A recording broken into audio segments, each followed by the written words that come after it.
Part 2. On my birthday, my boss's son called me into his office and said, "Here's my surprise for you, you're fired."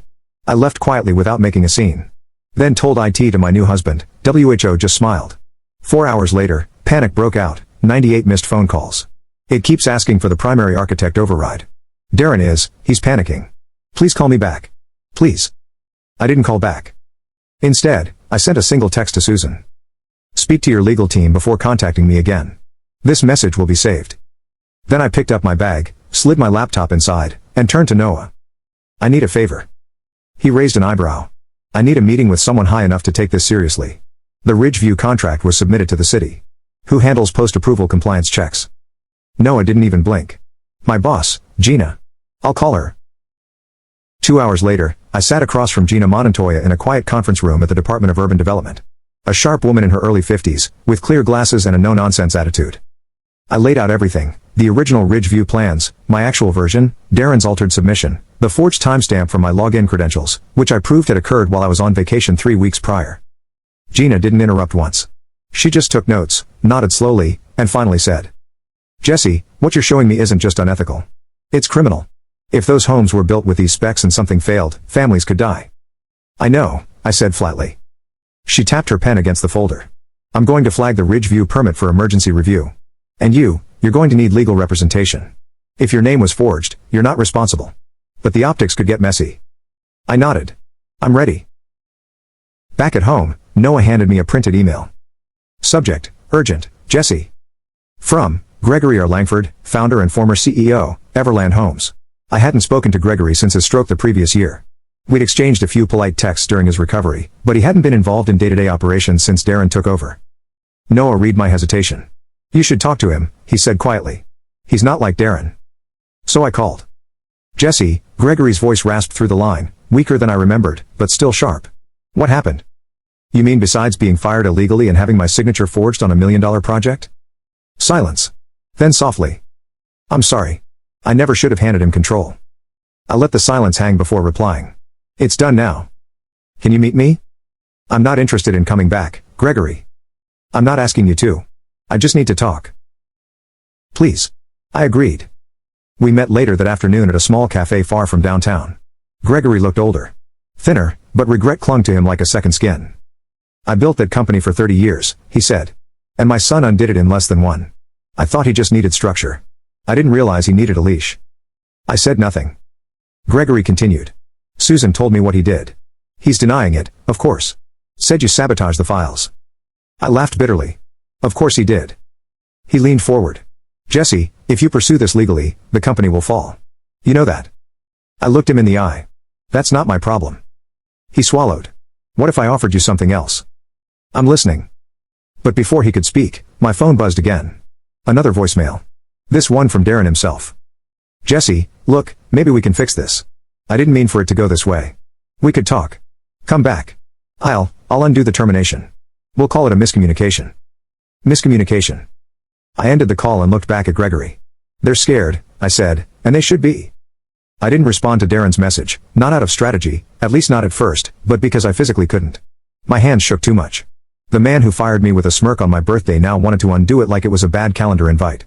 "Miscommunication," he said, as if terminating someone, forging signatures, and risking public safety was a typo. He had no idea the city had already frozen the Ridgeview project. No idea that Gina had opened a formal inquiry. And no idea that I wasn't coming back. Not ever. The problem was, the deeper I got into what had happened, the more I realized something chilling. It wasn't just Ridgeview. That evening, Noah sat across from me at the kitchen table with a folder full of printouts. "These are Darren's permit submissions over the last 6 months, he said. "I pulled them from public records. Just compare them." One by one, I laid out the blueprints. One by one, the pattern became clear: cut costs, lower specs, remove redundancies, shorten inspection timelines.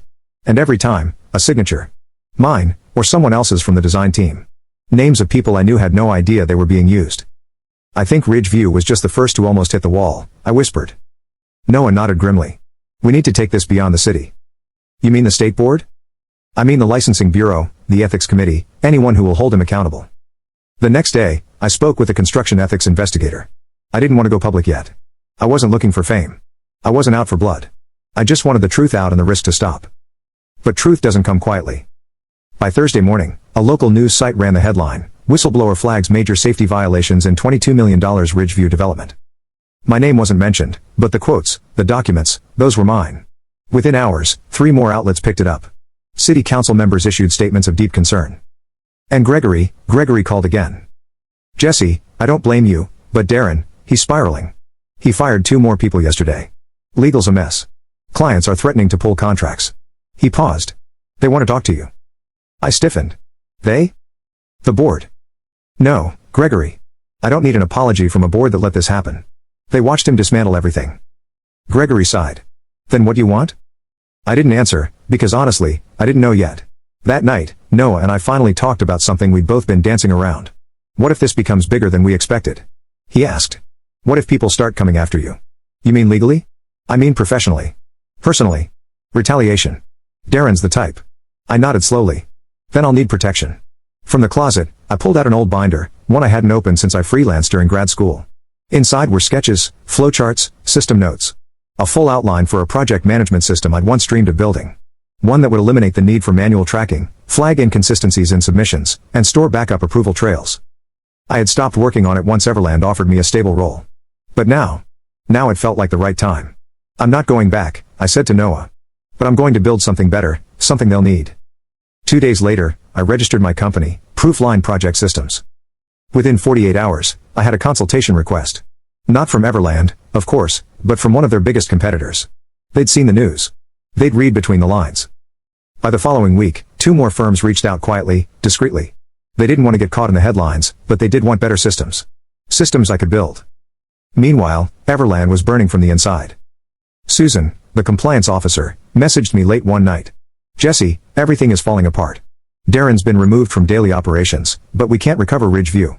City says it's unsalvageable. We might lose our license. Then another message, this time from Gregory. They want to offer you something. Not employment, a contract. You oversee project integrity. Full autonomy. We'll pay. Just help us recover. Please. It was tempting. Not because I wanted to help them. I didn't. But because I knew what I'd built, what I was about to build, was the future. And part of me wanted them to pay to access it. Before I replied, I called Gina at the city office. Hypothetically, I asked, if a private company partnered with the city to build a transparent project verification tool, could it replace the current filing system? She didn't hesitate. If it worked, absolutely, Jesse, we'd pay for it.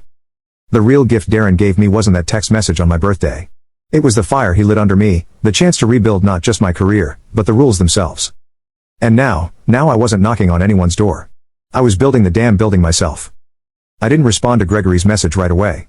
Not because I didn't know what to say, but because I knew exactly what I wanted to say, and I wanted to make sure every word was delivered at the right time, with the right leverage. 2 days after he reached out offering a contract, I sent a short reply, we can discuss terms. My assistant will coordinate a meeting. I'll bring my conditions. I suggest you bring yours. Noah raised an eyebrow when he read it. You have an assistant now? I shrugged. Technically, it's my cousin Rachel, but she's good with scheduling and knows not to take crap from anyone. We both laughed. But beneath the humor, I felt something new, stability. Not in the way a steady job offers, but in something deeper. I had control over my path now. And no one, especially not Darren, could take that away again. The meeting was set for a Friday afternoon in a neutral downtown conference space. I arrived early, dressed in black slacks and a crisp navy blouse, confident, but not flashy. I didn't want to be underestimated, but I also didn't want to walk in looking like revenge incarnate. That's not what this was anymore. Gregory arrived with 2 board members and the firm's attorney. No Darren. Where is he? I asked flatly, not bothering with small talk. Removed from decision-making, Gregory replied. He's on indefinite leave while the ethics investigation runs its course. I nodded once. I read your proposal, he continued, sliding a printed copy of my terms across the table. You'd create and oversee an entirely new project integrity system, independent from our operations. You'd report only to the board. That's correct. You'd have access to every file, every permit, every blueprint. You'd audit everything before it goes to the city. Yes. And if we object to one of your flags, then it doesn't move forward. That's non-negotiable. The board attorney leaned forward. You're asking for a lot of power, Miss Reyes. I'm offering a lot of liability protection. And frankly, after what happened, you need someone the city trusts. Right now, that's me. There was a pause. Gregory looked at the others, then back at me. What's your rate? I opened my folder and slid over a typed number. It wasn't outrageous, but it wasn't cheap either. The attorney looked like he'd swallowed a lemon, but Gregory didn't flinch. Approved, he said. But I wasn't done. One more condition. Of course, Gregory replied. Darren completes full retraining, every module I assign. He doesn't touch another project until I sign off.